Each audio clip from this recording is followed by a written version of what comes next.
कि जो समंदर के ऊपर जो एयर होती है वो थोड़ी सी वार्म होती है, गर्म होती है, ठीक है। तो समर में आपको अच्छा फील होता है, थोड़ा ठंडक का एहसास होता है, और गर्मियों में सर्दियों में जो है वो भी थोड़ी सी हवा जो है आपको गर्माइश दे रही होती है, जिसकी वजह से आप जो है वो वहाँ पर टेम्परेचर आपका नॉर्मल होता है, बहुत ज़्यादा गर्म नहीं होता गर्मियों में, और सर्दियों में बहुत ज़्यादा ठंडा नहीं होता। Ocean currents, first of all ये तो समझने की कोशिश करें कि ओशन करंट है क्या, ठीक है। जैसे ज़मीन के ऊपर एक दरिया बहता है, नज़र आता है, देखा होगा आपने, उसी तरह ओशन करंट्स जो हैं वो समंदर में दरिया की शक्ल इख्तियार करते हैं, उनको ओशन करंट्स कहते हैं। ये फॉर्म होते हैं, इनकी फॉर्म होने की कुछ रीजंस हैं जो अगली क्लासेस में आप पढ़ोगे, ठीक है। Ocean currents are river that flow in sea. आपको ये पिक्चर में डिफरेंट एरो से आपको ये इंडिकेट कर रहे हैं, इनकी डायरेक्शन भी चेंज हो सकती है, कहीं से भी ये फ्लो करके आ सकते हैं। अब इनका असर किस तरह से होता है? Ocean currents also affects the temperature, temperature पे अफेक्ट करते हैं। Ocean current which have high temperature make the region warmer. अगर जो ओशन करंट हैं वो हाई टेम्परेचर या इक्वेटर वाले रीजन से आ रहे हैं तो टेम्परेचर उनका जो है वो हाई होगा, आगे आने वाले इलाके को भी वो गर्म कर देंगे। The ocean currents which come from the colder region, और नॉर्थ पोल या साउथ पोल से आने वाले जो ओशन करंट्स हैं मेक द टेम्परेचर कोल्ड, वो टेम्परेचर को कोल्ड कर देंगे, ठीक है। अच्छा, रेनफॉल, ऑब्वियसली बारिश होती है तो हमें अच्छा फील होता है, ठंडा ठंडा फील होता है, तो जिन इलाकों में बारिश ज़्यादा होगी वहाँ टेम्परेचर कैसा होगा? ठंडा होगा, और जहाँ बारिश कम होगी वहाँ टेम्परेचर कैसा होगा? कम होगी ना, तो टेम्परेचर कैसा होगा? लो हाई होगा, ठीक है।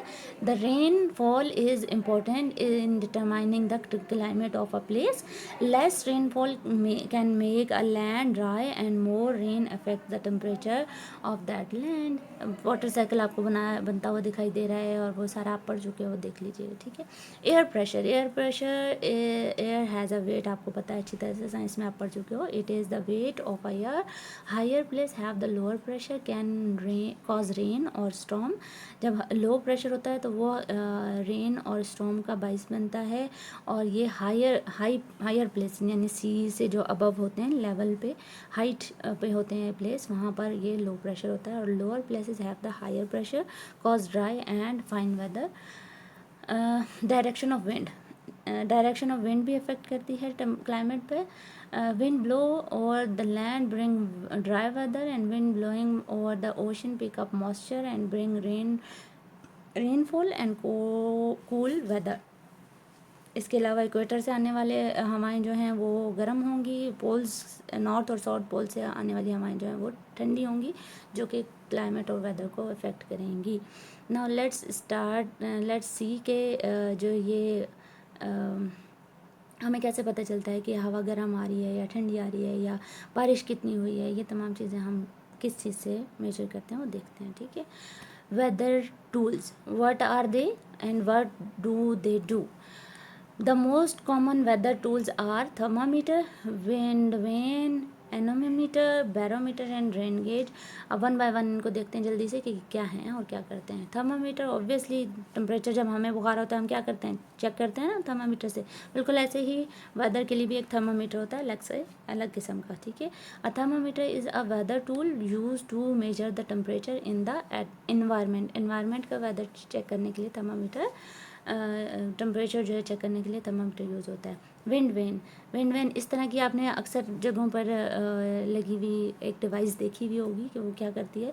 By observing wind vane we can know the direction of wind. इससे पता चलता है कि डायरेक्शन विंड, हवा जो है वो किस डायरेक्शन से आ रही है, क्या पोलर रीजन से आ रही है, या इक्वेटर से आ रही है यानी वार्मर एरिया से आ रही है, या ठंडे इलाकों से आ रही है, ठीक है। Knowing the direction of the wind is an important part in predicting the weather. उसकी बेसिस पे हम ये प्रिडिक्ट करते हैं कि आगे आने वाला वेदर कैसा होगा। Anemometer, wind speed is an important part of a weather. इससे हमें wind speed, direction of wind तो पता चल गया, लेकिन वो कितनी तेज़ी से आ रही है, हवा कितनी स्लो चल रही है, या स्पीडली आ रही है, उससे हमें वेदर का पता चलता है। Anemometer is a weather tool to that measure the wind speed.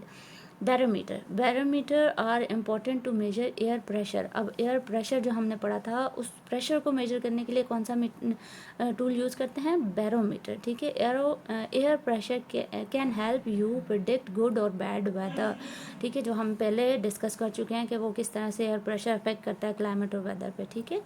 Rain gauge, बारिश को मेजर करने के लिए रेन गेज इस्तेमाल होता है, ठीक है। A rain gauge is a weather tool use to collect rain using measurement on the side of the rain gauge you can see how many inches it rained. Okay, home task है solve the question number 3 and 4 from page number 11 in your notebook and find out the answer of the questions given in your book on page number 16।